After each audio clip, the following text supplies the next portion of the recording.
Hey guys, and welcome to another Hobby News. So this is day 4 of Warhammer Fest. Ooh, we're almost to the end, eh? We're about, well, that's a bit over halfway through, I guess. Yeah, it looks pretty good. So today is box games. I think yesterday I said it was Warhammer, but I think tomorrow, Warhammer 40k, but I think tomorrow's and the other 40k day. Well, you know, if you're on the other side of the world where it's happening, then it's already happened. But for us poor souls on the Oz side of the world, it's all a day late. So yeah, we're up to day 4. So I guess let's get into it. So we've got a whole bunch of cool stuff here. I've already gone through and have a little look. Try not to look too much at this because that way it's a surprise for me too. You know what I mean? Rather than sort of pre-seeing everything. But I had a quick skim just to see what was there, and it looks pretty cool. There's a few things here that look pretty amazing.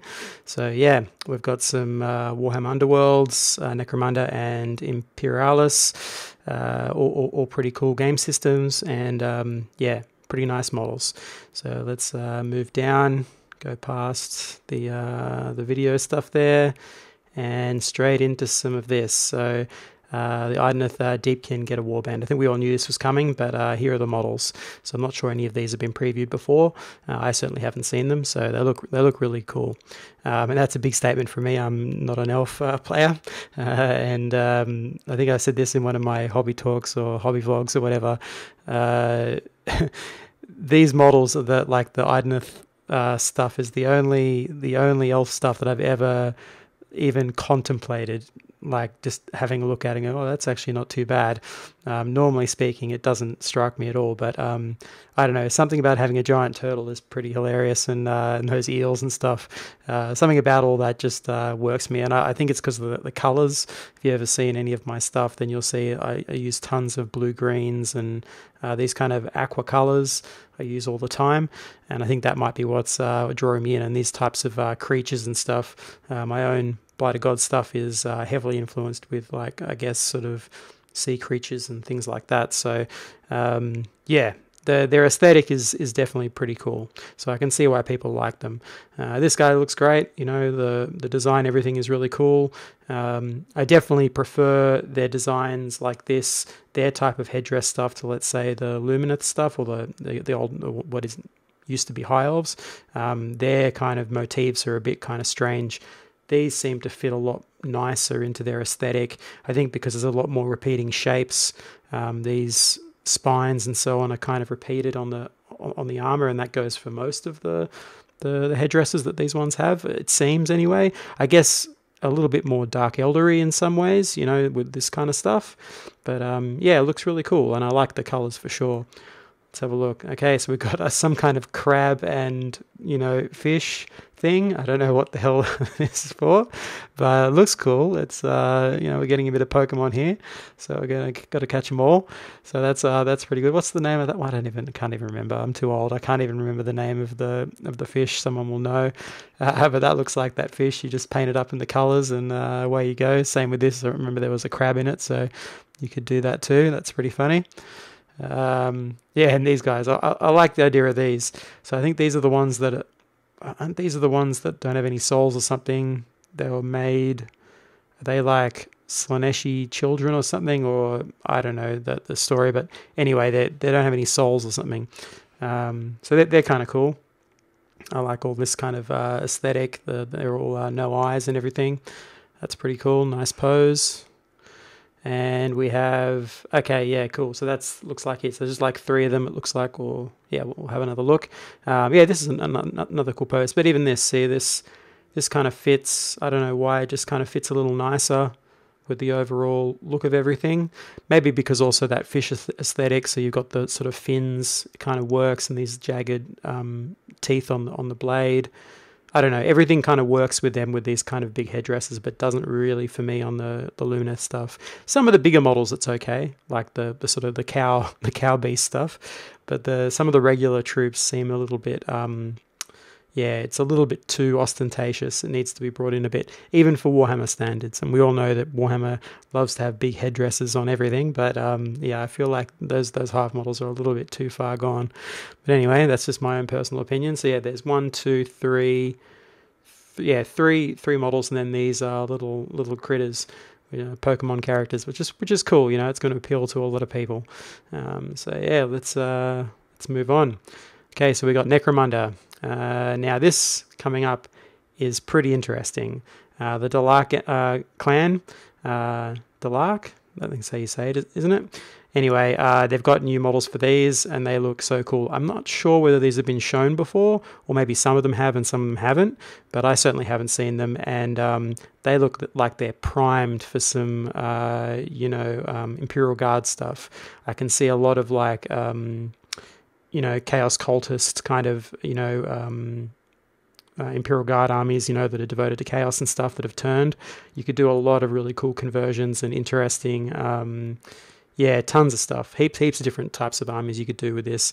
They're very cool. And if they end up releasing any kind of sort of gas masked, trench coated sort of like Steel Legion-y type plastic kit or anything like that in the future for Imperial Guard, which seems kind of likely because out of all the designs you could do now that Katie is gone, probably that Steel Legion look is the most generic, or at least the most sort of usable across all Guard. You could just do head swaps and things, and that could be Valhalla, that could be anything, because that trench coat is kind of universal. So I kind of feel like that might be the way they go. But even if they don't, these are amazing, and you could definitely mix them in and do some really cool stuff.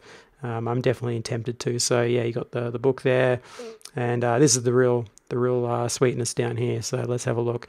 So these are their champions. Yeah, assassins and saboteurs without peer.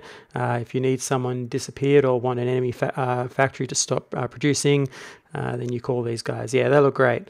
So there's so many cool options with this. Like, you could do a Dark Mechanicus army and throw these guys in.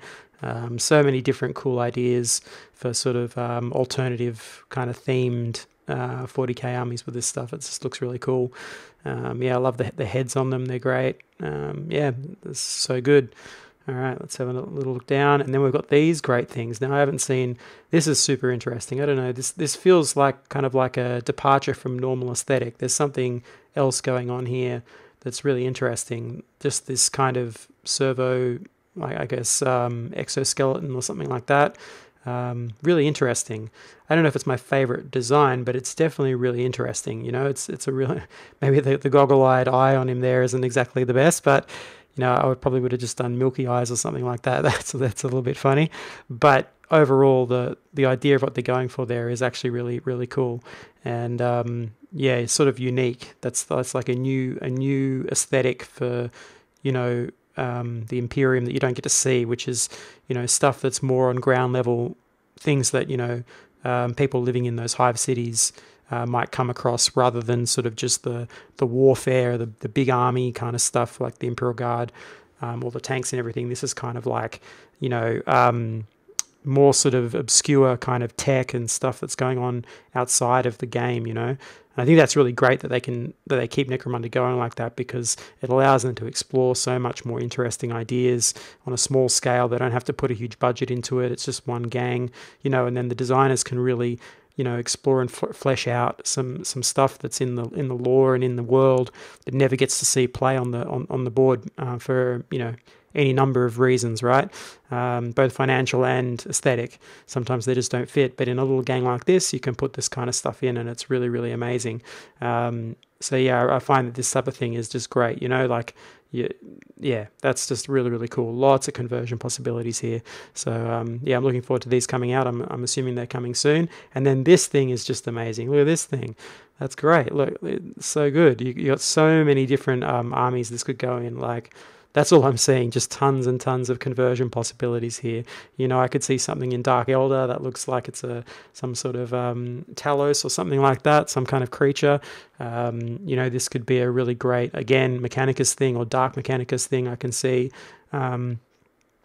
There's so many different options. An Iron Warriors conversion here is just waiting to be done. There's so much cool stuff with this.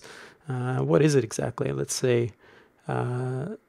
Psychoteric worms? I don't know. Anyway, just some sort of pet class that they have that runs around killing stuff, I guess.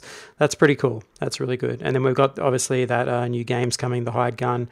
It looks interesting. Who knows if it's going to be any good? The track record for these games is kind of hit or miss, so who knows? Maybe it's good, maybe it's not. I guess we'll just wait and see. The other one they just released for Necromunda, as far as I know, was pretty janky. So yeah, hopefully they learn from their experiences, or hopefully it's a different mob that are doing it, and it'll bypass that kind of jank. But you know, who knows? It is a Warhammer game, so we always roll the dice, right? It's the dice rolling is all the way through the process, as it were. All right, and now we go down to Imperialis, so that's pretty cool. We've got a gunship, it looks like, from the plastic kit. You know, that's cool for those guys that love their ships.